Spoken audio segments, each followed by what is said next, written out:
今日も猛暑、エアコン最高。エアコン？ねえよ。夏はこれ、甘酒。甘酒って冬の飲み物じゃん。江戸じゃ夏の栄養補給。1杯4本150円の点滴。150円の点滴。冷蔵庫は井戸だよ井戸。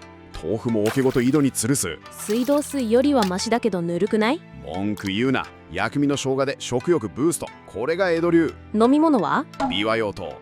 道端で売ってる漢方茶。下痢止めに効く。お腹壊すの前提なんだ。デザートはスイカ。でも今のほど甘くない。だから塩をぶっかける。時代感じるわ。最後は打ち水とうちわ。氷は将軍様の贅沢品。庶民はひたすら耐えるのみ。知恵と工夫、それで乗り切るのが江戸の粋。